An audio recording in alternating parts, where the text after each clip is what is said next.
Hello guys, I'm back! Lulutuin natin pala ngayon guys yung hito na nahuli natin kahapon. Ayan na yung hito guys. At agad ko nang binudbura ng asin para matanggal yung kanyang dulas. Ganyan lang yung paglinis ng hito guys. Pinagtyagaan nating ulihin yan kahapon. Kaya pagtyagaan din nating linisin yan bago lutuin. Ayan ang mga jili-jili niya guys oh. Natanggal na yung kanyang karidkid. Lulutuin natin to sa gata. Ay nako. Maglalaway na naman yung iba dyan. Sabunin natin ng maigi. Para sigurado tayong malinis yung kinakain natin palagi. Huwag basta-basta kumakain. At ayan na nga guys oh, hindi ko na pinakita kung paano ko inihiwa yan. Medyo nahirapan ako sa paghiwa kasi matanda na yung hito na nakuha natin. At agad ko na nilagyan ng sibuyas at saka siling haba. At saka bell pepper.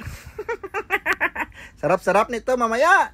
Lagyan din natin ng sibuyas dahon para mabango. At importante yung bida natin yung kamyas. Dagdag pampaasim sa ating niluluto. Sarap-sarap naman yung niluluto natin. Nilagay ko na yung pangalawang piga ng ating gata.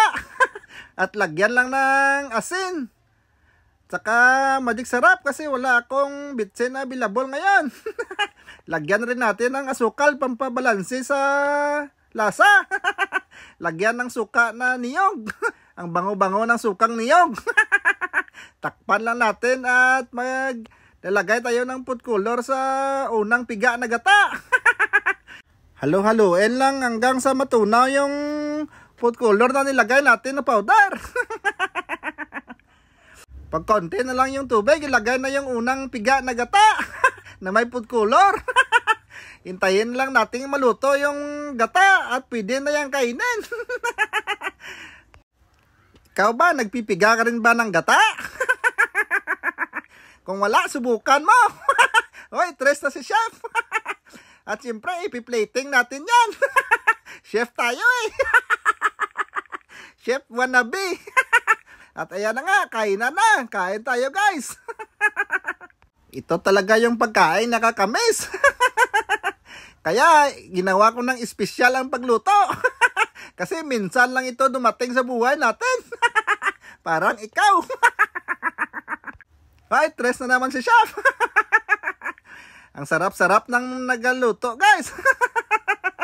Okay lang na magluto, Wag lang na kayo na bahala dyan. Sobrang sarap talaga ng hito, guys. Walang papantay sa kanyang lasa. At ayan oh, ang lambot-lambot ng kanyang laman. Sarap-sarap talaga, guys. Walang katulad talaga ang hito. Kaya nga tinawag na hito eh. Kasi hindi dyan. Kaya nawawala bumabalik yung ating hito kasi kumakain din sa tabi ko yung anak ko. Mamaya ipapakita ko siya. Paborito niya rin kasi itong ulam. Basta ganitong ulam, nagagawan talaga kami. At ayan na nga pala yung anak ko guys na kumakain ha. Galing pang school. Hoy, tres na yung anak ko. Pa-follow na lang at share guys para marami makapanood. Hanggang dito na lang. Bye-bye!